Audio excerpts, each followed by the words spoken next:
following is a special presentation from 2 News Oklahoma. Beggs, Oklahoma is a classic American small town. They might not have fancy restaurants or rush hour, but don't let the size of this community fool you. When it comes to football, Beggs is not messing around. For the past 5 years, the Golden Demons have made it to the state semifinals. Although they have yet to clinch the top spot, that hasn't stopped their players from being recognized by many colleges and even the NFL. But tonight, it's not about the support or the winning resume. Tonight is all about proving themselves as the Golden Demons take on the Verdigris Cardinals. The Cardinals come into this game with a 2-0 record to start the season, and Dylan White is one of the top quarterbacks in the area. Can the Golden Demons from District 2A defeat the Cardinals from District 3A? It all kicks off right now on Friday Night Live.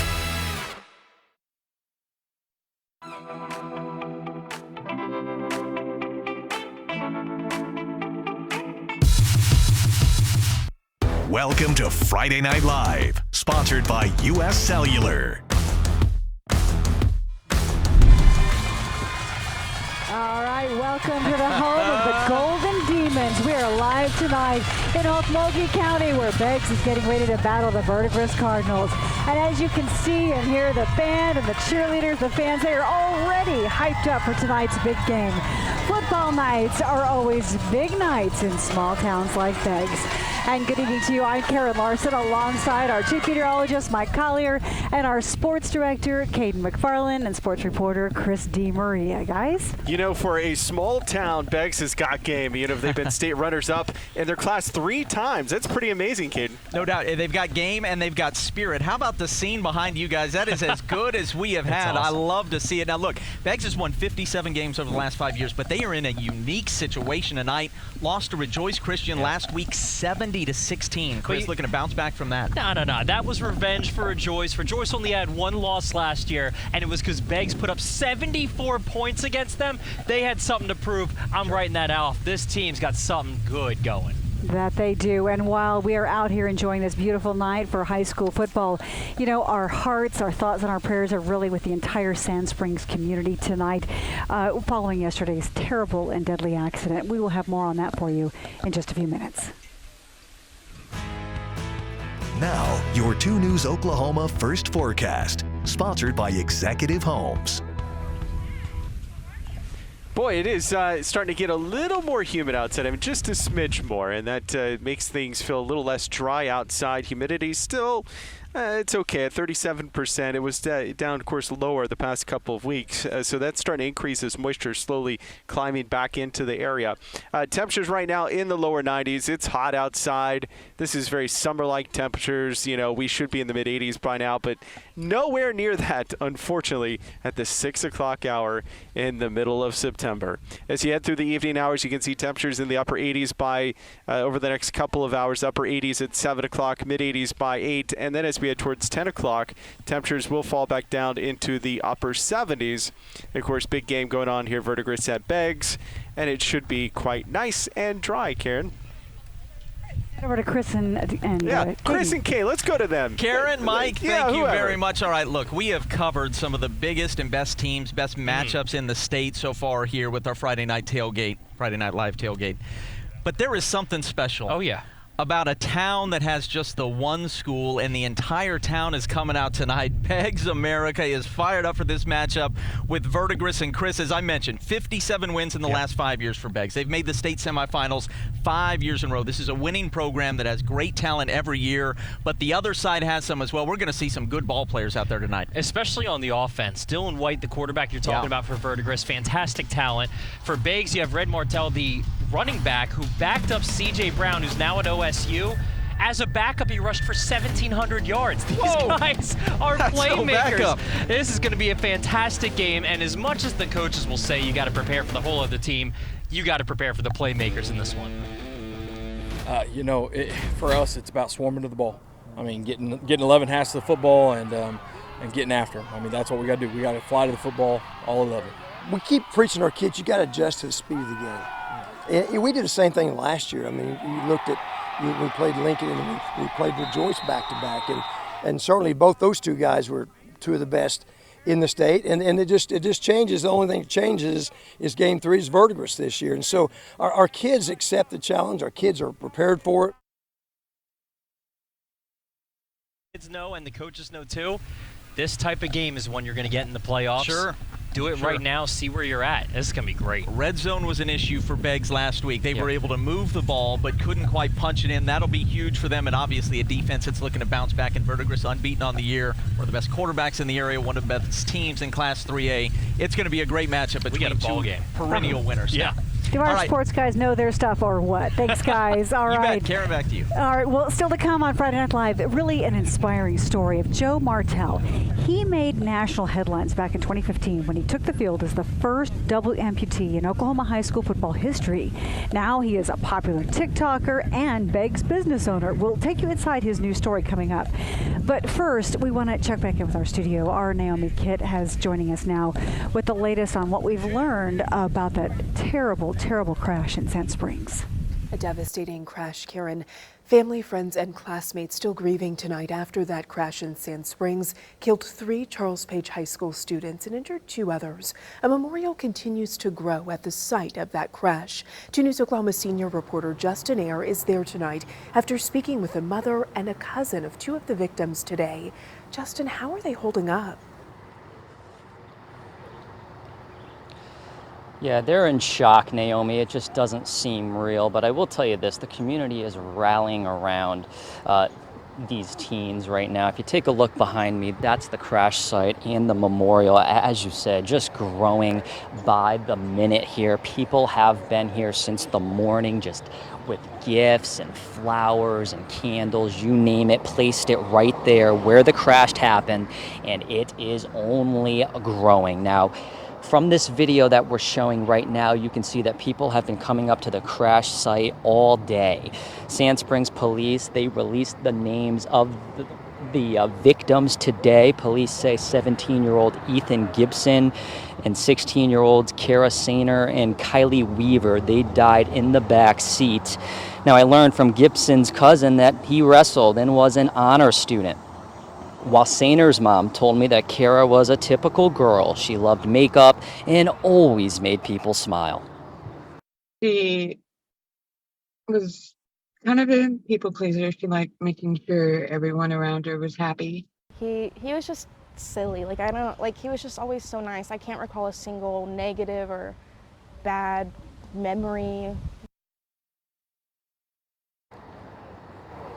And police say 16-year-olds Sarah Matthews and Logan Childers, who were in the front seat, are in the hospital.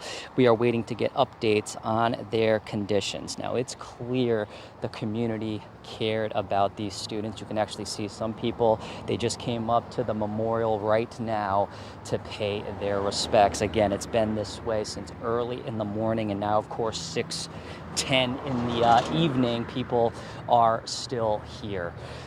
Police do stress, though, to not take life for granted and always wear your seatbelt. We're live in Sand Springs. Justin Ayer, 2 News, Oklahoma.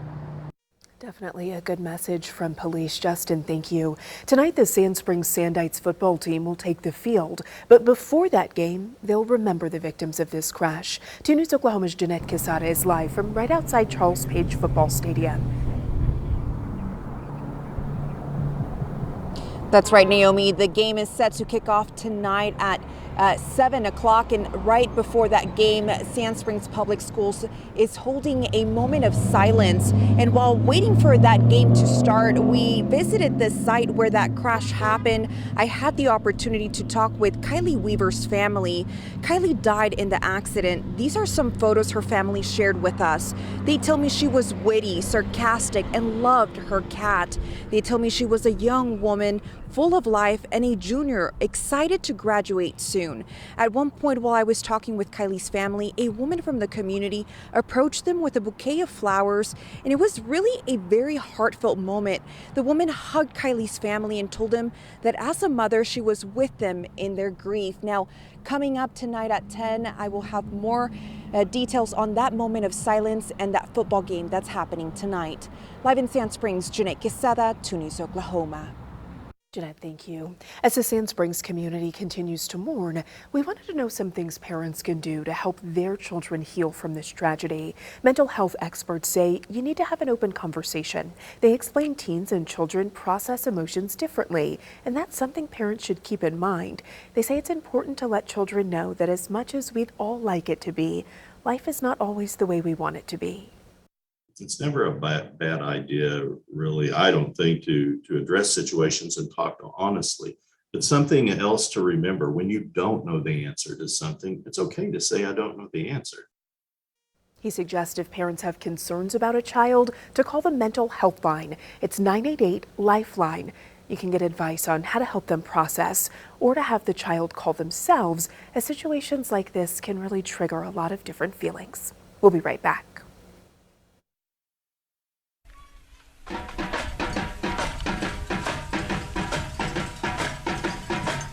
All right, let's hear it for the Beggs High School Band. They have earned 5 sweepstakes awards, which is like a state championship in band, so way to go. Are they talented or what? You know, we all have obstacles to overcome in life, and it's determination like this that gets us all through. Well, one Beggs man's determination to play football and do so much more is tonight's Positively Oklahoma. Here's Naomi Kitt. The town of Beggs has a proud history of playing some fearsome football. The high school even has 5 state championships to its credit. One of its most inspiring players knows all about confronting and overcoming challenges. When I was 2 years old, I had my legs amputated. Joe Martel was born with no bones in his lower legs. I tried to defeat all odds. First, by playing Little League football. I made history in the state as the first person to play football with no legs. Then by making his middle and high school teams. I did that by, just staying positive. It made him an inspiration on the field. I kept all my teammates motivated because, they would see me up, and, I know sometimes they'll be a little down, but they'll see me up and active, so they would get up and active as well. Good morning. Good morning. He's one of our favorite people around here. His upbeat attitude is known all across Beggs. The town loves me. Everybody here loves me. Thank you. Thank you. All right. This is one of my hoodies right here, the No Legs hoodies. And at just 21 years old, he's the proud owner of one of Beggs' newest businesses called, what else? No Legs. Turning what some might think is a disability into something positively inspiring. Oh, I have a disability, but I get up and I'll do what I have to do. And then just show them that, hey, have a disability or not, you can still do anything your mind tells you. All right, that's our Naomi Kitt reporting. And Joe says that he is very excited to be selling hard-to-find sneakers in his shop and his own limited edition clothing line. And he's also selling it online as well, while always taking the time to remind everyone that if you believe, you can do anything. Now, your 2 News Oklahoma weather, sponsored by Executive Homes.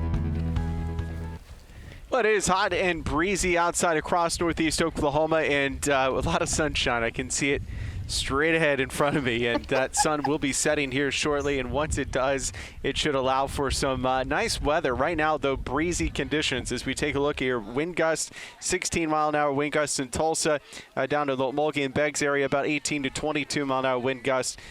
And so you can see area-wide that it's still windy, and it's going to be windy through the evening hours. Now, we go through the next couple of days, and it's going to remain quite strong. Wind gusts between 30 and 35 miles per hour, not only for your Saturday, but Sunday as well. So a windy weekend in store for the area, and a hot weekend as well. This is going to feel like August again. 94 on Saturday, 96 on Sunday. And those temperatures are going to remain hot as we head into early next week as well. Near 100 degrees as we peak those temperatures for the middle of next week with a slight cool down by the end of next week.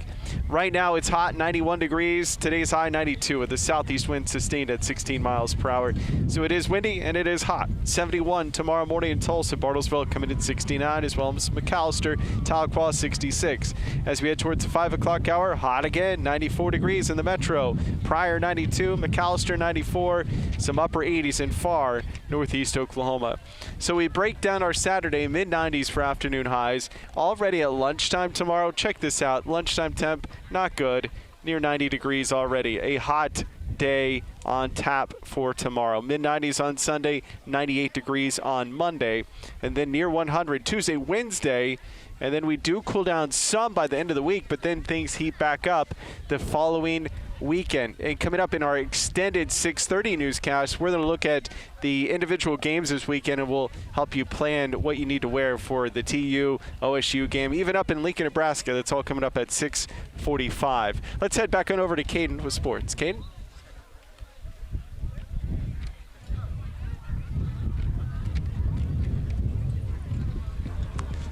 Well, we can't hear.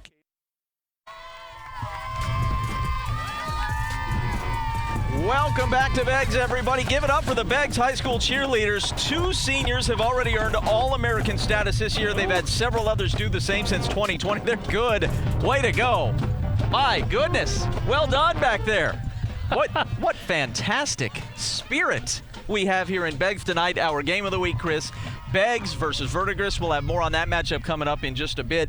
We also have some fantastic matchups tonight. I know the one you're keeping an eye on, Grove and Wagner. Yeah, Emmanuel Crawford is one of the guys I've pegged as one of the best running backs, one of the best talents in this area. And so, he gets a big test in Wagner, and both teams are looking to do something serious damage in the state tournaments this season. All of the highlights coming up on Friday Night Live beginning at 10:15. Let's talk college football. Under very unique circumstances, it's going to be the 88th Battle of the Reds tomorrow in Lincoln, Nebraska. The Sooners and Cornhuskers renewing one of college football's greatest rivalries ever. OU, of course, a team in transition under new head coach Brent Venables, but that is nothing compared to the shakeup going on right now in Lincoln. Head coach Scott Frost fired just this week.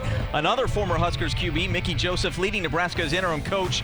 This program has taken a bunch of losses the last few years, but they've all been close. And don't fool yourself, this offense will be the best the Sooners have faced so far this year. 36 points per game. Yeah, offensively, again, this will be the best, collectively, the best group that we've faced. Skill, scheme, experience, all of those things. Casey's doing a great job. I hated it. We tried to get him here in the off season, but he's done a great job. And they've got a really good offensive staff. They've done a nice job with their personnel. So we'll have our hands full, to say the least. Third straight home game to start the season for OSU, hosting Arkansas Pine Bluff. The Cowboys winners of 10 in a row at home, and you know what, let's just call it. It's an overmatched opponent. This ball game is going to be less about putting one in the win column, more about making improvement, getting ready for the Big 12 opener against those defending champs Baylor in 2 weeks. Well, we've got a lot of sharpening to do. We're a long ways away from being a sharp tool, as you know. We need practice. We need the practices. We still have youth. We have inexperience. I told them the truth. This is where we're at. This is who we are. This is who they are. This is what they've accomplished. This is what we've done this year. This is what we need to get accomplished this week, all while having a game plan for these guys just like we would anybody else. All right, and Tulsa home again, hosting Jacksonville State. That's a team that's 3-0. Yep. That's a stiffer, tougher matchup than you might hope. But good chance for Tulsa to get to 2-1. All right, that does it for sports. Let's send it over to Collier with your game day forecast. Now, your Friday Night Live Game Day Forecast, sponsored by Bob Hurley RV. It's a hot forecast, I'll tell you that much. We're going to be in the 90s this weekend, dry, breezy conditions, starting to feel more humid as well, as those heat index values will approach 100 degrees this weekend. Make sure you're drinking plenty of fluids if you're going out to the games this weekend. The kids, find some shade. Drink the proper clear liquid fluids to keep yourself healthy on this Saturday and Sunday with the dangerous heat expected across the region. We're going to have much more for you coming your way here in just a few.